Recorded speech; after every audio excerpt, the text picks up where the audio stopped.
All right. Can you guys hear me now? Is that better? All right. Here we go. All right. Sorry about that. So, again, let me start over again. So, welcome everybody.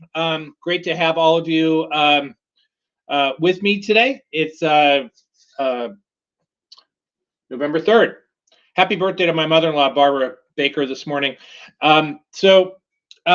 We're back for Daily Bites. Of course, we weren't here on Monday, and I was out of town. I was in Orlando. We'll be back next Monday as well, too. So I'm looking forward to spending the day with you there. But we do these Daily Bites every Monday and Thursday, 8:30 roughly. I got a little bit of a late start today because I had to parse through some of the data that came out this morning. But let's take a look at the charts here. So we got a few minutes to go here. So as we saw at the beginning of October, markets got drilled in the beginning of the month and made their low towards the middle of the month and rallied up. We made some higher highs and higher lows. Now, what's interesting here is that you can see that this dotted line here is the 20-day moving average. Okay, 20-day moving average. And we're going to come back down and possibly test that today, maybe right on the open. So we'll see how the market reacts to a test of that 20-day moving average. Because if we fail that, it looks like we're going to make a run back down towards this level over here. 3650 seems to be a little bit of better support here. Of course, 3,700 being the round number, that would be something to take a look at. But there's no reason for support over there at that 3,700 level. 3,650, another 100 points down, a little bit more. But then if we fail that level, we're coming back down to test those October lows, maybe even further than that. Now, of course, yesterday we had a Fed meeting, and they came in and raised interest rates again, 75 basis points for the fourth time. They've raised 375 basis points over the past 7 months since March. Really, the interest rate hikes haven't had much of an effect yet on inflation, have they? Because as we know, the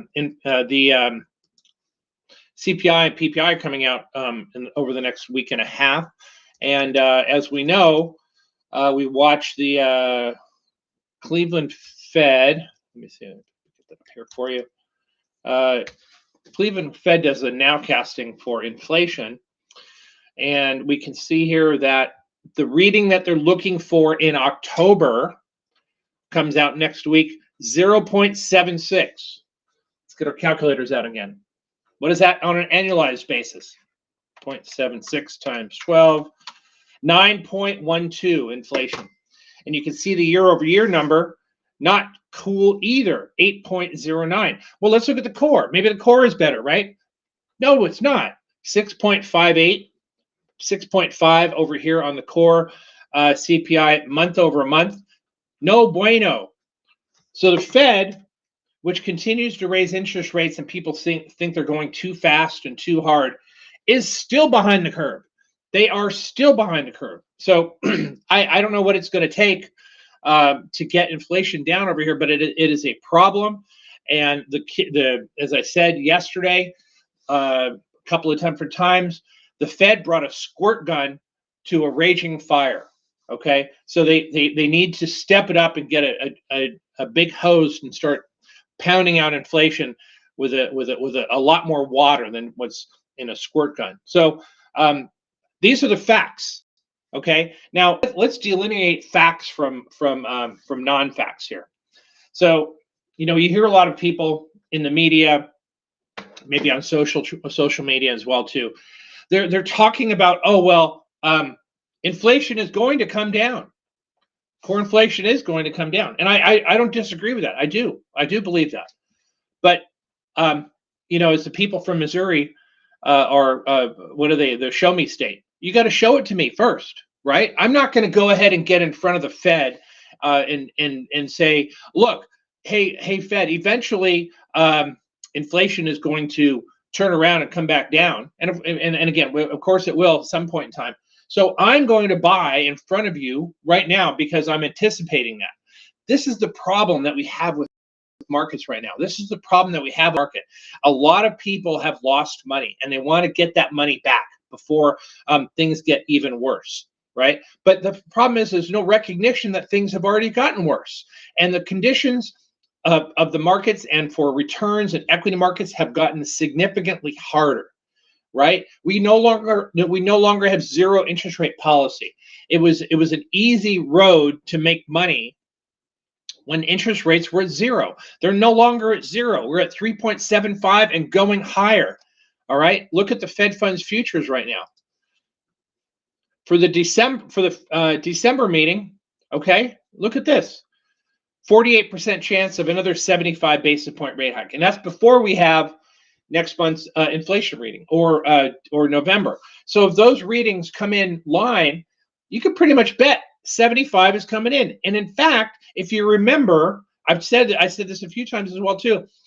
The last meeting in September, when the Fed put out their projections, they were projecting the Fed funds rate to be about 4.5%, between 4.4 to 4.5 by the end of December. Why would they lie about that? Why would they not tell you the truth? Why would they try and deceive you?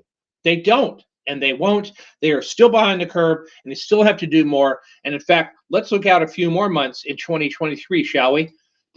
June. Look at that. It's pretty much baked in 5 to 5.25, between 5 and 5.5%.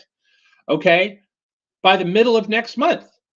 So that means if they raise to 450 in December, okay, another 75 in December, there's another 100 basis points of rate hikes coming in over the next 6 months. So yeah, could they slow down? Sure, right? 25 here, 25 here, 25 here, 25 here. It's still going to be a high interest rate, 5.5%. When's the last time we had 5 to 5.5% interest rates? I want to say it was 2006, 2007. All right, a fairly strong economy. They slowed it down a little bit, and then of course we had the great financial crisis after that, and then they cut rates to near zero following that great financial crisis. But the facts are this is not guessing like we hear on TV or like we hear in financial media. Okay, the facts are right in front of you here. The market is looking for Fed funds to go up close to 5.5% by next summer. Okay, that's it. All right. So you've got to adjust your expectations for market returns, earnings, and so forth with that type of environment that we're in. Okay, it's not difficult to do, folks. It's not difficult. You just have to get your head out and out of the sand it's been buried in, and stop hoping that the Fed is going to pivot or inflation's peaking, all this other stuff. We're not in the prediction business here. If you're, you can try and predict it if you want, right? You're going to have a binary outcome. You're either going to be right or you're wrong. But I think it's best to probably wait for things till you see the whites of the eyes of inflation actually coming down before you can start making predictions that the Fed is going to get off the rate hikes. Because apparently, from what I've been reading, and this is true, and in the past, when the Fed would need to raise interest rates above the core rate, what do we talk about? What do we see the core rate? 6.5%. Okay, how would you like to see 6.5% or higher on the Fed funds rate? It's very reasonable. It's very possible, and even probable, if inflation remains sticky like this, that we're going to see these high interest rates on the short end of the curve, and it's going to invert the curve. Again, the Fed doesn't really care about the stock market right now. And some of the things that I'm hearing about, they're trying to destroy demand, they're trying to destroy wealth. Well, you know what? The S&P 500 is up 75% since the lows of March 2020, right? And I suspect that anybody who bought around that low, or maybe just after that low, into 2020 and 2021, when the Fed had zero interest rate policy and started flooding the market with a bunch of liquidity, I suspect none of you were complaining back then that you were making money, right?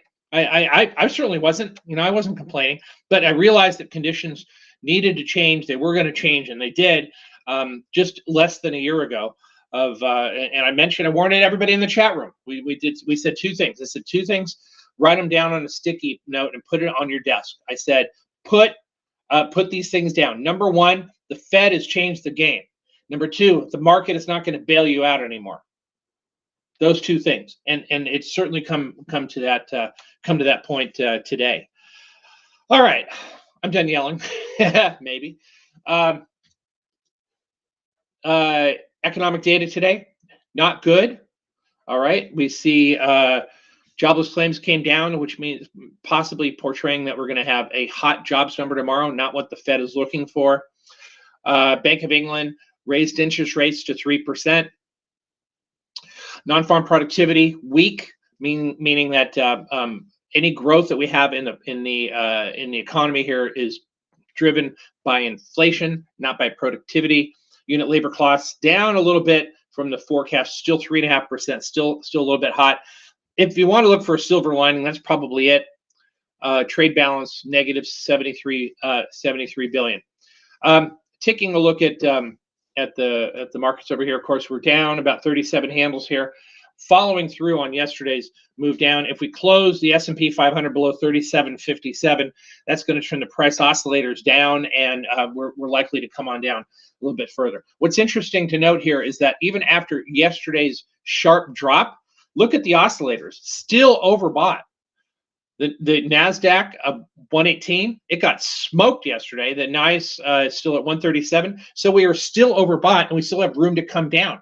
If the S&P 500 drops sharply today, by the end of the day, these may hit the zero line or come down close to zero. And if they break through the zero line, look out. Look what happened last couple of times we had these high readings on the oscillators. And I talked about this last week. I said, danger Will Robinson, because when we got up to these high levels, we came crashing down. Look right back over here, back in August, we came crashing down from a plus 250 or 275 all the way down to minus 350, 380. We were way up here back in May and came back down hard here. We were way back up here in February, March, and came back down. So you see the pattern I'm talking about here, right? So this is a situation in a bear market where we get extreme readings because we have spectacular rallies within a bear market, right? That's what we get used to here, right? This is why most people fail to make money in a bear market, because the bulls think the bottom is in, and they get slaughtered because we make a lower high and a lower low. The bears have a tough time of it because they stay too long and they think that, oh my gosh, this is it's opening up the floodgates. Remember something, I did say something a couple of years ago, back in 2020, when the markets fell sharply in March, end of February into the late March. We didn't have more than 2 days in a row where the markets were down. And it seemed worse, right? It certainly seemed worse than that because volatility was so high. We didn't have more than 2 days in a row that were down. It's interesting. So what are we gonna look at today? So I'm looking at some earnings that are coming out later on today. I'm kind of bearish on PayPal and Square. I do have some puts on Square today. I've still got lots of puts on the indices as well too. The Qs, QQQ, the SPY, and the Russell 2000 IWM. So short-term stuff. I'm more likely going to be closing some of those out today, hopefully for winners in a half an hour when the market opens, and then I will be rolling them down to some strikes into next week. Because looking for more downside, certainly if we close lower today. And then let's see what else here. I want to show you the S&P 500 chart one more time. Again, down to the 3650 zone would probably be a good target. We're again about 109 or 110 points down from here. Could get it there. And I think it's going to be a sort of the Fed Watch tool, the nowcasting, the S&P 500 chart, and listen, just take it slow today. Keep some puts on. I told everybody yesterday, right after the Fed. Right after the Fed decision came out, 10 minutes after, I told everybody, keep your puts on, keep some puts on, keep some puts working. When the markets shot right up, right? And we saw that over here on the, let's look at the futures here. You saw that yesterday. Okay, here was the action yesterday, right? We shot right up here and then came right back down again. So on this bar over here, on this first 15-minute bar, or 5-minute bar over here, we popped right up, up 30 handles, right? And we were hanging out there for a little bit, and then we had this big drawdown over here. So in the first 10, 15 minutes, I told everybody, say, hold your puts, hold on to your puts, or add some more puts right here. I did that. And again, this is a bear market. This is not a market that you have to be, you can't be, first of all, you can't be complacent. Second of all, you have to listen and pay attention to what's going on. Higher interest rates are a poison for the equity markets, okay? And as long as we continue to get higher interest rates, it's going to be difficult for markets to go higher. All right. Well, thanks very much, everyone. I'm gonna wrap it up here. It's about 9 o'clock right now. We're ready to go. Have a great trading day. Have a great weekend, and I'll be back on Monday. Hopefully we're not sliding into Highway to Hell. Love this song. But have a great day, everyone, and I'll see you all